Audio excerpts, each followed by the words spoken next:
Okay student, बच्चों आज हम लोग बात करेंगे जो हम लोग चैप्टर चल रहा था गति के नियम, एनएलएम चल रहा था, न्यूटन्स लॉ ऑफ मोशन चल रहा था, उसी में आज अगले टॉपिक की ओर हम लोग बढ़ा जाएगा। आज देखा जाएगा बलों का साम्यावस्था क्या होता है। बलों का साम्यावस्था क्या होता है, इक्विलिब्रियम ऑफ फोर्सेस देखा जाएगा। बहुत सारे देखे होंगे कि एक पिंड है या एक कण है, उसे बहुत सारे बल लग रहे हो एक साथ, फिर भी वो या तो विराम की अवस्था में रहता है या तो एक समान वेग से वो गति करता रहता है। बच्चों कभी सोचे कि उस पे वो विराम में क्यों है, या एक समान रूप से गति कर रहा है तो क्यों कर रहा है, उस पे बल का क्या प्रभाव है। तो आज हम लोग वही जानेंगे कि एक पिंड पे बहुत सारे बल लग रहे हों और बल फिर भी या तो विराम में है या एक समान रूप से गति कर रहा, मतलब बलों में वो साम्यावस्था में है। तो वही आज हम लोग देखेंगे बच्चों। अगला टॉपिक है बलों का साम्यावस्था। देखें क्या लिखा है, बलों का साम्यावस्था। इसको equilibrium of forces, equilibrium of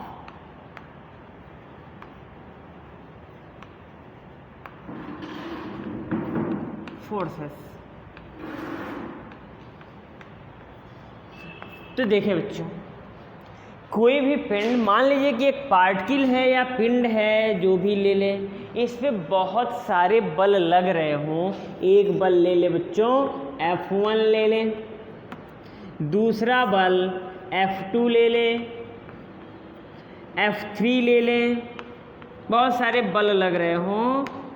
तो ये कण विरामावस्था में रहेगा, साम्यावस्था में रहेगा यदि कण पर या पिंड पर लगने वाला कुल बल का परिणामी बल शून्य हो जाए।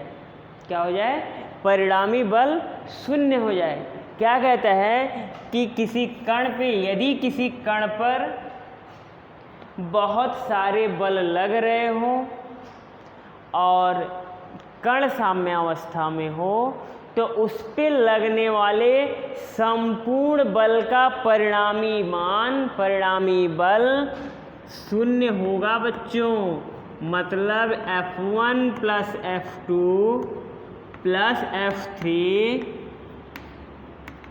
इक्वल टू 0 होगा। पहले बच्चों इसी को हम लोग लिख सकते हैं F net is equal to 0। देखें एक कंडीशन है, यदि किसी पिंड पे लगने वाला F नेट 0 है तो कण क्या होगा, साम्यावस्था में रहेगा। अब चूंकि देखें आप, चूंकि होता क्या है बच्चों, F net Newton's law of motion देखा जाए, F नेट कितना लिख सकते हैं बच्चों, m a नेट। इसको यहाँ रखें तो क्या हो जाएगा, summation m a net equal to 0। अब मास कभी 0 हो नहीं सकता, तो मास को बेटा बाहर ले लें तो क्या हो जाएगा, a नेट विल भी 0। देखें बच्चों,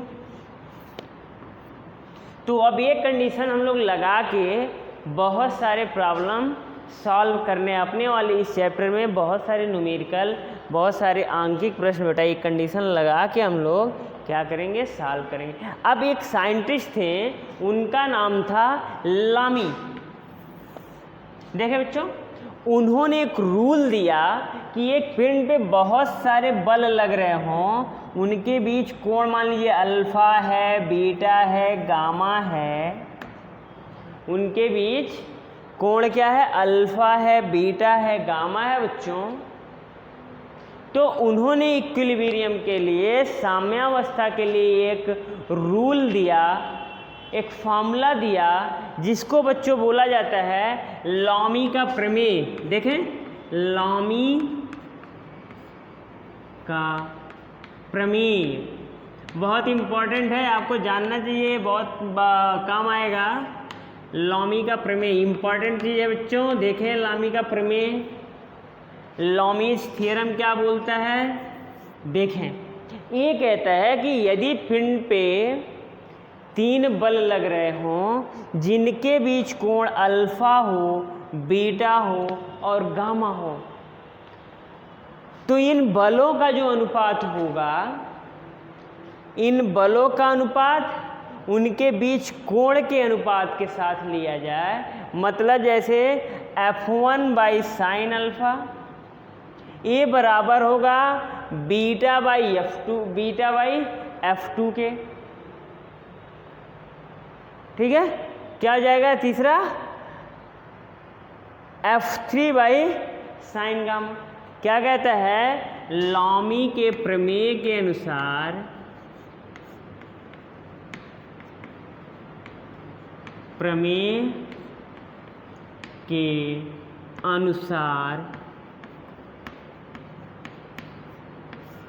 क्या हो जाएगा बच्चों, देखें F1 by sine alpha, F1 बटा साइन अल्फा जो होगा बच्चों, दूसरे फोर्स F2 बटा साइन बीटा के इक्वल हो जाएगा। और ऐसे ही बच्चों F3 बाई साइन गामा के इक्वल हो जाएगा। यही होता है लॉमीज थ्योरम। ठीक है बच्चों, बातें समझ में आ गई। क्या कहता है लॉमीज थ्योरम, ये कहता है कि जो बल लग रहे हैं एक पिंड पे, उन बलों और उनके बीच एंगल के बीच एक संबंध होता है जो नियत होता है। और वो संबंध क्या होता है, पहले बल का फोर्स बटे उनके बीच का कोण साइन अल्फा, दूसरा फोर्स उनके बीच कोण साइन बीटा, तीसरा फोर्स इनके बीच कोण गामा साइन गामा। ये तीनों का अनुपात एक दूसरे के बराबर होगा बच्चों। समझ में आ गया। तो चलें अब देखें, ये चीज़ें हमको समझ में आ गई कि साम्यावस्था क्या है। जब कण पे नेट फोर्स बच्चों 0 हो जाए तो पिंड क्या होगा, साम्यावस्था में रहेगा। और साम्यावस्था के लिए लॉमीज थ्योरम क्या कहता है, ये आप लोग देखा है कि पहले का फोर्स F1, मान लीजिए एक बल इधर लग रहा है कितने कोण पे, अल्फा पे, तो F1 बाई साइन अल्फा जो हो जाएगा, दूसरे four F2 by sine beta के बराबर हो जाएगा, और तीसरा क्या हो जाएगा F3 बटा साइन गामा। चलिए बेटा एक प्रॉब्लम देखें, NCERT का एक छोटा सा प्रॉब्लम है, एक छोटा सा न्यूमेरिकल देखेंगे बच्चों हम लोग।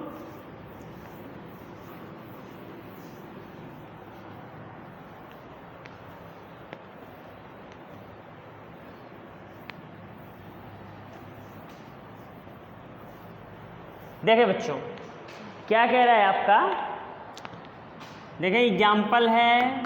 देखें पहला प्रॉब्लम देखें, न्यूमेरिकल क्या कह रहा है कि एक छत है,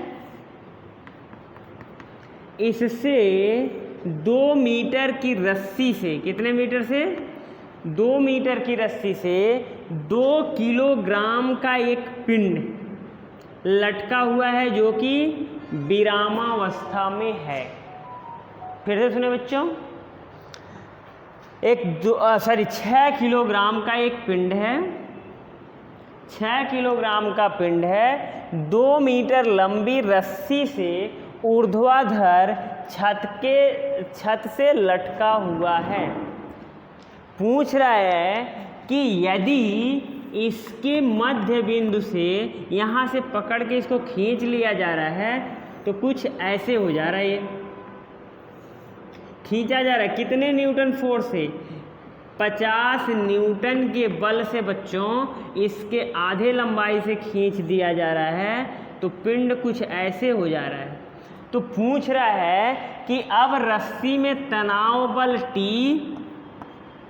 रस्सी में उत्पन्न तनाव बल T और ऊर्ध्वाधर के साथ बने कोण की गणना कीजिए। फिर से सुने बच्चे कि एक रस्सी थी 2 मीटर की, जिसका एक सिरा छत से लटका था, दूसरे सिरे पे 6 किलोग्राम का पिंड बांध के लटका दिया गया। अब कह रहा है कि इसके मध्य बिंदु से इसके आधे लंबाई से 50 न्यूटन का फोर्स लगा के खींचा गया, तो रस्सी का स्ट्रक्चर कुछ ऐसे आ गया बच्चों। तो कह रहा है कि अब रस्सी में जो तनाव बल है, इस तनाव बल T की गणना कीजिए और ऊर्ध्वाधर के साथ ये कितना कोण बना रहा है इसकी गणना कीजिए। तो बच्चों देखें, बड़ा आसान सा है करने का मेथड। देखें, ये आपका बल है F, ये बल मान लीजिए तनाव बल T है, ठीक है बच्चों। इसके मध्य बिंदु देखें, इसकी पूरी लंबाई कितनी है 1 मीटर, 1 मीटर ये है, ये 6 किलोग्राम का पिंड आपका लटका था। तो बेटा हम लोग बात किए थे कि कैसे फ्री बॉडी डायग्राम बनाते हैं। अब देखिए, जब ये इसमें पहले देखें कि जब ये 6 किलोग्राम का पिंड लटका था तो इसका भार आप जानते हैं mg नीचे की ओर लगेगा, खींचेगा, और जब खींचेगा तो ये रस्सी क्या होगा बेटा, तनाव आ जाएगा रस्सी में, वो तनाव ऊपर की होगा, ऊपर की ओर होगा कि नहीं, तनाव बल की दिशा ऊपर की ओर, भार mg नीचे की ओर लगेगा बच्चों। तो हमको करना क्या है, देखें अब ये भार आपका कितना mg कितना हो गया 6 गुणे g का मान बच्चों हम लोग दिया है, उसमें ले लेते हैं 10 मीटर प्रति सेकंड स्क्वायर। g क्या है, दिस इज योर गुरुत्वीय त्वरण। यही आपका क्या है बच्चों, गुरुत्वीय त्वरण है, तो g का मान हमने 10 मीटर पर सेकंड स्क्वायर ले लिया। तो देखें ये mg कितना हो जाएगा 6 गुणे 10 हो जाएगा, तो ये 60 न्यूटन का बल आपका बच्चों नीचे की ओर लगा और T ऊर्ध्वाधर ऊपर की ओर लगा। अब देखें, जब इसको आधे से खींचेंगे बच्चों तो भार mg कितना लगेगा, ये तो अभी भी आपका 60 न्यूटन ही लगेगा, लेकिन ये तनाव बल आपका बदल जाएगा। देखिए तनाव बल की दिशा इधर हो गई, ध्यान से देखें बच्चों, इस तनाव बल के 2 कंपोनेंट हम लोग 2 भागों में वियोजित किया जाए, 2 घटकों में तोड़ा जाए बच्चों, तो ये जो तनाव बल इसमें आ रहा है, एक घटक इसका ऊर्ध्वाधर लगेगा और एक क्षैतिज लगेगा। इसके 2 घटक मिल जाएंगे, एक घटक ऊर्ध्वाधर दिशा में होगा, देखें ये कितना हो जाएगा ऊर्ध्वाधर, इसकी जो एक घटक हो जाएगी बच्चों, ये आपका हो जाएगा T cos theta. T cos theta, आप जानते हैं कि वेक्टर कैसे तोड़ा जाता है, बल क्या एक सदिश भौतिक राशि है, तो इसको 2 घटक होंगे, एक घटक तो बेटा रस्सी के इधर लगेगा ऊर्ध्वाधर दिशा में और दूसरा इधर लगेगा, देखें इधर लगेगा, तो इधर वाला घटक कितना हो जाएगा बच्चों, ये देखें T sin थीटा। लग गया कि नहीं लग गया। अब देखें बेटा, जो T के 2 घटक हैं, एक T cos थीटा, एक T sin थीटा, यही दोनों मिलके इसको क्या करेंगे, साम्यावस्था देंगे बेटा। क्या देंगे, साम्यावस्था। तो देखो ये वाला यहाँ देखिए ऐसे था ना पिंड, ये वाला 50 न्यूटन खींच के इधर ला रहा है, तो T sin थीटा इधर खींच रहा है, मतलब ये दोनों एक दूसरे को बैलेंस कर रहे हैं, और 60 न्यूटन का बल इधर नीचे जा रहा है, तो T cos थीटा का बल इसको ऊपर खींच रहा है, तो ये दोनों एक दूसरे से बैलेंस हो गए। तो हम लोग सीधे सीधे लिखेंगे बेटा, कहाँ से लिखेंगे, बल क्या इसको बोलते हैं, फ्री बॉडी डायग्राम या चित्र से लिखेंगे बच्चों। सॉल्यूशन देखें कि चित्र से, अब देखें चित्र में बेटा ये मान लो आपका पिंड है, तो इस पिंड पे 4 बल लग रहे हैं बच्चों। एक बल इसको आपका दाहिने दिशा में ले जा रहा है 50 न्यूटन, कितना बच्चों 50 न्यूटन, और उसको बाएं कौन खींच रहा है, T sin थीटा। तो मतलब T sin थीटा जो बच्चों है वो आपका 50 न्यूटन के बराबर है। और दूसरा बल बेटा है आपका 60 न्यूटन का नीचे लग रहा है, देखें 60 न्यूटन का किधर लग रहा है, नीचे। समीकरण 1 कर लें तो ये 60 न्यूटन का जो नीचे लग रहा है, इसको ऊपर कौन खींच रहा है प्यारे बच्चों, उसको ध्यान से देखो, तो ऊपर आपका खींच रहा है T cos थीटा।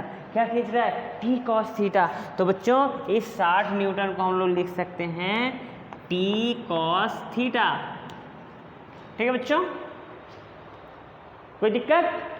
अब हम लोगों को क्या निकालना था कि एक तो देखें क्या निकालना था बच्चों, हमको ये कोण ज्ञात करना है। क्या ज्ञात करना है? कोण। तो दोनों को भाग दे दे बेटा, समीकरण 1 बटा समीकरण 2। तो समीकरण 1 में समीकरण 2 से भाग देंगे बेटा, तो T sine theta by T cos theta. ये कितना आ जाएगा बच्चों? ये होगा जाएगा 50 न्यूटन बटा 60 न्यूटन। तो ये बेटा आ गया 5 बटा 6 आ गया। कितना आ गया बच्चों? 5 बटा 6 आ गया। यहाँ से टी कैंसिल आउट होगा, तो sine theta by cos theta क्या आ गया बच्चों? ये हो गया tan थीटा 5 बटा 6। तो थीटा बराबर कितना हो जाएगा? tan इनवर्स ये आ जाएगा 5 बटा 6। देखें, ठीक है, बड़ा आसान सा सवाल है, कोई दिक्कत है प्यारे बच्चों? नहीं ना? चलिए नोट करें इसको, फिर एक हम बताएं आपको। अब देखें, इस थीटा का मान यहाँ रख देंगे तो आपको बच्चों क्या निकल जाएगा? ये टी का मान निकल जाएगा। टी का मान आपको निकल जाएगा। देखें,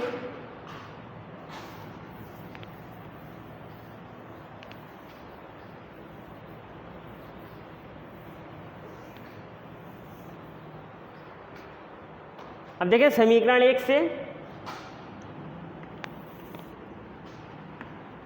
समीकरण 1 से क्या आ जाएगा बच्चों? देखें, टी साइन थीटा के जगह पे बच्चों हम लोग क्या रख दें? देखें आप ये थीटा की वैल्यू कैसे कैलकुलेट करें। देखें tan थीटा इक्वल टू 5 बटा 6 है ना बच्चों, तो tan थीटा यहाँ ले लीजिए, थीटा हो गया। आज tan थीटा होता है लंब बटा आधार, तो ये 5 हो गया। ये कितना हो जाएगा बच्चे? 6। तो आप जानते हैं कर्ण कितना आता है प्यारे बच्चों? कर्णी में लंब का वर्ग धन आधार का वर्ग, तो 25 और 36 कितना हो गया प्यारे बच्चों? 61 हो जाएगा। तो ये बच्चों एक कर्णी में कितना आ गया? 61। अब इस साइन थीटा बराबर जो 50 न्यूटन है, तो टी रहने दे, साइन थीटा बराबर होता है लंब बटा कर्ण। क्या होता है प्यारे बच्चों? साइन थीटा होता है लंब बटा कर्ण। तो लंब का मान 5 है, कर्ण का मान है कर्णी 61। ए बराबर हो गया बेटा 50 न्यूटन। तो 50 से 10 कटा, ये 10 आ गया, तो इसका गुणा करेंगे तो T बराबर 10 गुणे कर्णी 61 न्यूटन बल लगेगा बेटा। तनाव बल कितना हो जाएगा? 10 कर्णी 61 न्यूटन। कोई दिक्कत बच्चों? चले अब इसके बाद हम लोग बेटा प्रॉब्लम पढ़ेंगे। चले इसको नोट करें।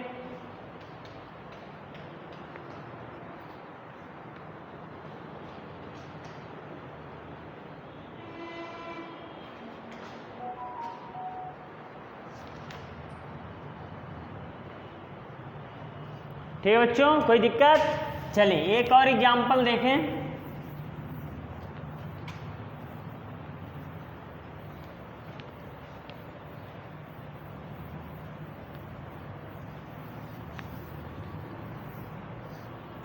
एक छोटा सा और एग्जाम्पल देखें। एक न्यूमेरिकल कह रहा है बेटा कि एक पिंड है कितना न्यूटन बेटा? सॉरी, एक पिंड है जिसका द्रव्यमान है 12 किलोग्राम। कितना बच्चों? 12 किलोग्राम का पिंड है और इस पर 20 न्यूटन का बल। कितना न्यूटन का बल? 20 न्यूटन का बल क्षैतिज के साथ, कहाँ से बच्चों? क्षैतिज के साथ 60 अंश के कोण पर लग रहा है। कितने अंश के कोण पे? 60 अंश के कोण पे लग रहा है। तो पूछ रहा है, क्या पूछ रहा है प्यारे बच्चों? कि t बराबर 3 सेकंड में विरामावस्था से, कहाँ से बच्चों? विरामावस्था से कितनी दूरी तय करेगी? कितनी दूरी तय करेगा? फिर से सुने प्रॉब्लम क्या है कि एक पिंड है बच्चों 12 किलोग्राम का, जिस पे क्षैतिज के साथ 60 अंश के कोण पर 20 न्यूटन का बल लग रहा है। कितने न्यूटन का बच्चों? 20 न्यूटन का बल लग रहा है। तो पूछ रहा है कि यदि ये पिंड विरामावस्था में हो तो t बराबर 3 सेकंड में कितनी दूरी तय करेगा। तो बच्चों देखें, करना कुछ नहीं होता है। आप जाने कि पहले हमको ये सोचना है, क्या सोचना है कि ये जो बल 20 न्यूटन का लगा रहे हैं, क्या वो सबका सब 20 न्यूटन इसको क्षैतिज दिशा में लेके जाएगा कि नहीं लेके जाएगा। तो बच्चों जब मान लीजिए आप इसको खींचेंगे ऐसे ऊपर की ओर, ऐसे खींचेंगे ऊपर की ओर, तो बेटा ये ऊपर भी भागेगा और साथ में क्षैतिज दिशा में भी भागेगा। क्या भागेगा? ऊपर भी भागेगा और क्षैतिज दिशा में भागेगा। तो ऊपर तो हमको लेके जाना नहीं है, हमको तो इसकी क्षैतिज दिशा में कितना विस्थापन तय करेगा वो निकालना है। तो पहले हमको जान लेना है बेटा कि ये 20 न्यूटन का जो बल है वो क्षैतिज दिशा में कितना बल लग रहा है। अपने काम का बल इस क्षैतिज में कितने ज़रूरत का बल मिल रहा है। तो बेटे देखें, एक वेक्टर है, बल जो है एक आपका सदिश भौतिक राशि है। तो इसका एक घटक हम लोग इसको 2 घटकों में वियोजित कर दें। क्या कर रहे बच्चों? 2 घटकों में वियोजित करें। तो एक घटक ध्यान से देखें बच्चों, ये आ जाएगा f sin थीटा ऊपर की ओर, और दूसरा आ जाएगा बच्चों f cos थीटा। अब देखें इस a वाला जो f sin थीटा है, ये तो इसके द्रव्यमान की वजह से जो भार लगेगा बच्चों mg को बैलेंस कर देगा ना। सोचे कि इसको, ये तो पिंड के ना तो नीचे आ रहा है ना तो ऊपर जा रहा है। तो बेटा ये जो f sin थीटा लगेगा मतलब 20 गुणे sin 60, मतलब ध्यान से देखें तो ये 10 करणी 3 न्यूटन का बल इसके भार mg को बैलेंस करेगा। ठीक है प्यारे बच्चों। अब देखें, लेकिन ये जो f cos थीटा है मतलब b cos 60 अंश का है, यही क्या करेगा? 10 न्यूटन वाला बल इसको क्षैतिज दिशा में लेके जाएगा और क्षैतिज दिशा में आपकी पिंड क्या करेगी? गति करेगी। बच्चों सोच पा रहे हो? तो यही हमको त्वरण देगा। यही क्या देगा आपको? त्वरण देगा। देखें चित्र से सॉल्यूशन देखें, चित्र से क्षैतिज दिशा में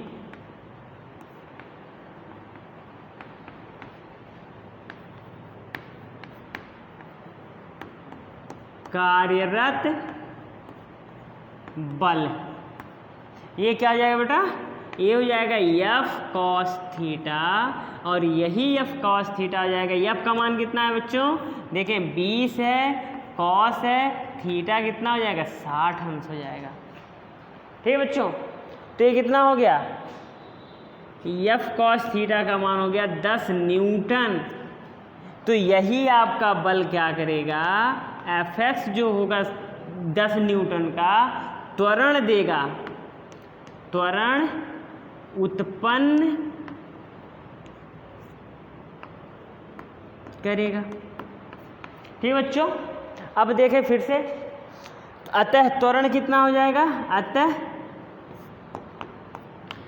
F बराबर ma से आप पढ़ लिए हैं, न्यूटन का द्वितीय नियम क्या करता है, बल बराबर द्रव्यमान गुणे त्वरण, और अपना Fx है द्रव्यमान के Fx, और द्रव्यमान यहाँ 12 किलोग्राम रखेंगे, त्वरण हमको निकालना है, और इस Fx का मान कितना हो गया 10 न्यूटन, तो ये 12 गुणे a हो गया, तो a बराबर कितना हो जाएगा बच्चों, ये 10/12 हो गया मीटर प्रति सेकंड स्क्वायर।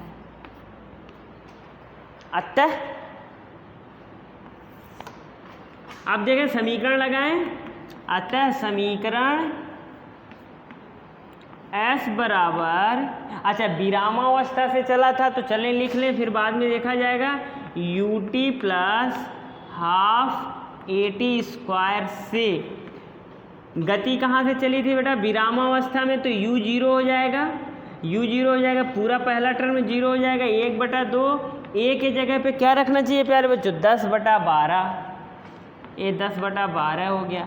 t के जगह पे देखा बेटा t आपका दिया है 3 सेकंड, तो 3 का वर्ग है, 3 का वर्ग कर दिया प्यारे बच्चों, तो यस बराबर कितना हो जाएगा, देखें ये हो जाएगा, देखें 1/2 गुणे 10/12, और 3 का वर्ग 9 होता है प्यारे बच्चों, तो देखें 2 पचैयम 10 हो गया, और फिर 3 से काटें तो 3 चौक 12 और 3 तिरिक्का 9, तो कितना हो गया, यस बराबर बच्चों आ गया, देखें 5/4 गुणे 3, तो सीधे सीधे आ गया बच्चों S बराबर कितना हो गया 15/4 मीटर, इतना आपका उत्तर हो जाएगा बेटा, यही आपका आंसर हो जाएगा। क्या बातें क्लियर है, कोई डाउट? ठीक है बच्चे, इसको देखें, एक और वेराइटी का आपको प्रॉब्लम बताते हैं, एक अलग तरह का वेराइटी का प्रॉब्लम बताते हैं, चले देखें, रेज करें बच्चों, नोट करें इसको।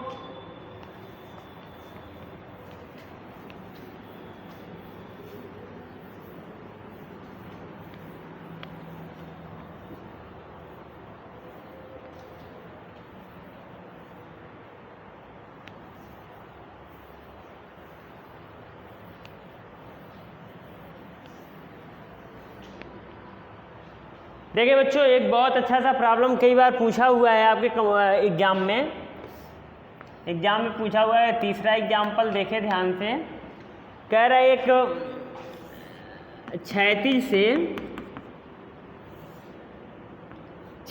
से 60 अंश के कोण पर, 60 अंश के कोण पर, ठीक है, एक समतल है, क्या है बच्चों, एक समतल है,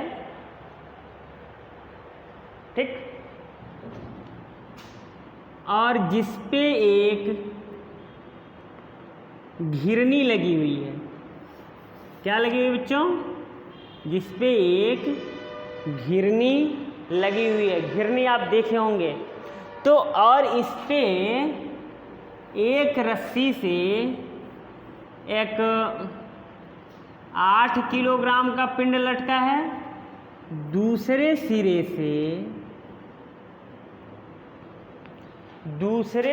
से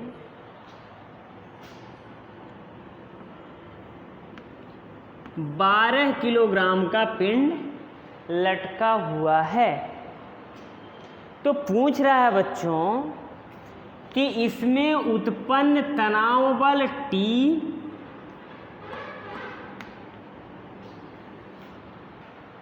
की गणना करें। किसकी गणना करें बच्चों? T की गणना करें, और किस वेग से, किस त्वरण से, देखें किस त्वरण से पिंड M1 कह लें इसको, M1 ऊपर जाएगा या पिंड M2 ऊपर जाएगा, इसकी गणना करनी है। फिर से सुने कि एक 60 अंश के कोण पर एक समतल है जिसके एक सिरे पे एक घिरनी लगी हुई है, घिरनी है जिसपे से 8 किलोग्राम द्रव्यमान का एक पिंड एक सिरे पे, दूसरे पे 12 किलोग्राम का पिंड लटका हुआ है। पूछ रहा है कि इस रस्सी में उत्पन्न तनाव बल की गणना कीजिए, तनाव बल की गणना कीजिए, और दूसरा गणना करना है कि कौन सा पिंड ए वाला M1 ऊपर जाएगा या M2 ऊपर जाएगा। जब M2 ऊपर जाएगा तो M1 नीचे आएगा बच्चों, और जब M1 ऊपर जाएगा तो M2 इधर सरकेगा। इसकी आपकी गणना करनी है। तो प्यारे बच्चों, ऐसे प्रॉब्लम करने के लिए कुछ नहीं, आसान सा हम लोग क्या बनाते हैं, फ्री बॉडी डायग्राम बनाएं। क्या बनाए बच्चों, फ्री बॉडी डायग्राम। तो देखें, जब ये ऐसे समझे कि जब ये 8 किलोग्राम द्रव्यमान लटकेगा तो इसका भार 80 न्यूटन जो होगा वो नीचे की ओर लटकेगा। मान लेते हैं तनाव बल क्या हो गया, T है, ऊपर की ओर लगेगा, क्योंकि जब भार नीचे लग रहा है बच्चों तो तनाव बल ऊपर ही लगेगा।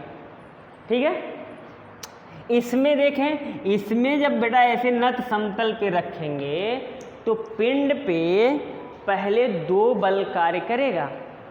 एक तो आप जानते हैं इसका जो भार है बच्चों, ए वर्टिकली डाउनवर्ड लगेगा, ऊर्ध्वाधरतः नीचे की ओर, और वो लगेगा आपका 120 न्यूटन। कितना लगेगा, क्योंकि आप जानते हैं भार W बराबर होता है द्रव्यमान गुणे गुरुत्वीय त्वरण mg, तो ये वर्टिकली 120 न्यूटन नीचे की ओर लगेगा। और जैसे ही एक न्यूटन ये बेटा ये आपका लगेगा 120 न्यूटन नीचे की ओर, आपका पृष्ठ जो है, आपका समतल जो है वो एक बल लंबवत ऊपर की ओर लगाएगा। एक लंबवत बल क्या करेगा, ये ऊपर की ओर लगाएगा N।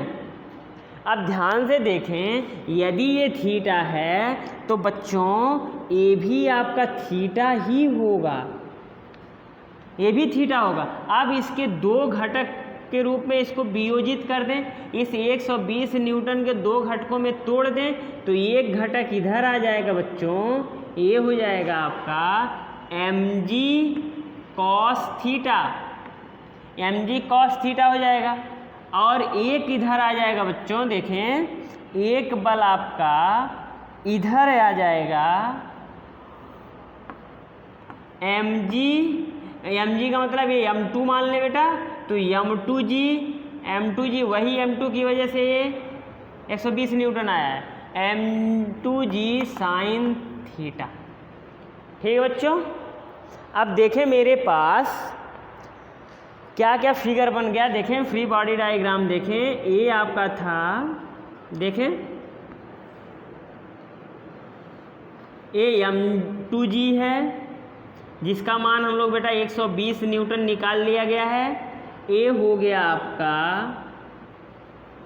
m2g cos थीटा, ये हो गया नॉर्मल n, और इसका एक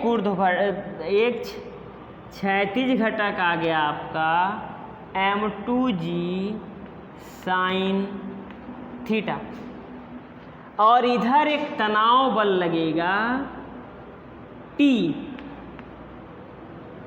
ऐसे ही इस बिंदु पे देखें तो m1g जो कि 80 न्यूटन है नीचे की ओर, और तनाव बल T लग रहा है। मान ले बेटा ये वाला पिंड त्वरण A से ऊपर की ओर चढ़ रहा है, त्वरण A से ऊपर की ओर चढ़ रहा है, तो इसका जो परिणामी होगा T माइनस mg वो m1a ऊपर की ओर होगा। और मान ले कि ये नीचे की ओर आ रहा है तो इसका परिणामी जो होगा m2a नीचे की ओर होगा। तो चले बेटा चित्र से हम लोग देखेंगे, चित्र से गति के समीकरण लिखने पर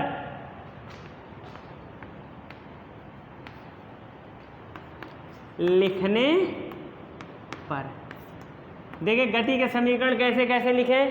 पहले m1 के लिए लिखें, m1 के लिए। तो बच्चों जब m1 के लिए लिखेंगे तो देखें t आपका ज़्यादा है, पिंड ऊपर की ओर लेके चल रहे हैं, तो मतलब इस बल से इस बल को घटा देंगे तो जो बल बचेगा उसी बल से ये ऊपर की ओर चढ़ेगा। तो बच्चों निकल गया T माइनस 80 न्यूटन जो होगा ये किसके बराबर होगा, द्रव्यमान कितना है 8A, समीकरण 1 कर लें। इसी प्रकार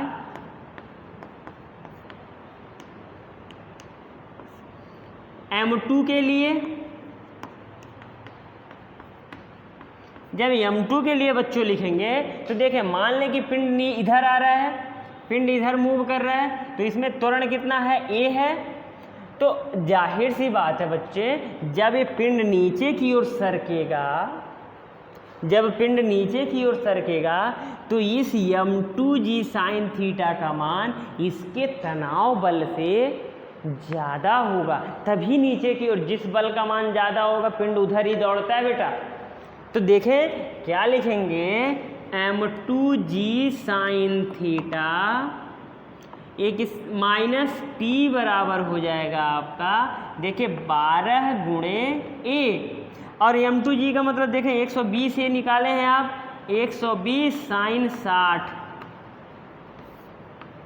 का जो मान माइनस टी ए कितना हो जाएगा 12 ए के बराबर। तो देखिए बेटा साइन 60 का मान कितना होता है, कर्णी 3/2, तो 120 कर्णी 3/2 और माइनस टी बराबर 112 सॉरी 12A, तो ये कैंसिल आउट हो जाएगा तो 60 हो जाएगा प्यारे बच्चों, कर्णी 3 माइनस टी बराबर 112A आ गया। समीकरण 2 कर लें तो देखिए बच्चों हमारे पास समीकरण 1 और समीकरण 2 मिल गया। तो आप एक काम कर सकते हैं, इस t का मान चाहे यहाँ से निकाल के यहाँ रख दें या यहाँ से t का मान निकाल के यहाँ रख दें, क्योंकि आप जानते हो कैसे हल किया जाता है। तो देखें हम क्या कर रहे हैं, यहाँ वाला t ला के यहाँ रख दे रहे हैं, तो यहाँ से t निकालेंगे तो ये क्या हो जाएगा, इधर आ जाएगा बच्चों। तो क्या हो जाएगा 60 कर्णी 3 माइनस 8A प्लस 80 किसके बराबर हो जाएगा 12A के।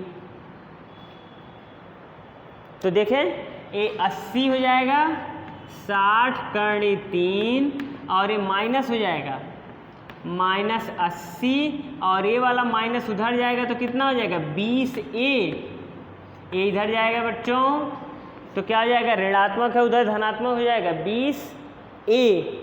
तो देखें प्यारे बच्चों ये 60 हो गया, इसका मान रख दें 1.732 माइनस 80 बराबर 20A। तो बच्चों देखें एक जीरो से जीरो बैलेंस हो गया, 6 दूना 12 के 2 हो गया, 6 त्रिक 18 के 19 हो गया, 6 सत्ते 42, 42 एक 43 हो गया, 6 एक कम 6 हो गया। तो 3 अंक पे क्या हो जाएगा बच्चों दशमलव लग जाएगा। तो ये देखें 63.92 माइनस 80 बराबर हो गया 20A। तो यहाँ से A कितना आ जाएगा बच्चों, क्या 20 ऋणात्मक आ रहा है, देखें क्या आ जाएगा 63.92 माइनस 80 बटा 20। और बेटा देखें तो ये आ जाएगा ऋणात्मक आ रहा है, इसका मान आप देखेंगे तो ये ऋणात्मक आ रहा है। अब ये ऋणात्मक होने का मतलब जो दिशा हम लोग लेके चले थे उसके विपरीत, मतलब क्या हो गया, इससे स्पष्ट है M1 बराबर 8 kg का पिंड नीचे की ओर आएगा, ये सड़क के नीचे आएगा। क्यों? क्योंकि ये ऋणात्मक आ रहा है। क्या आ रहा है बच्चों? ये ऋणात्मक आ रहा है। समझ में आ गया बेटा?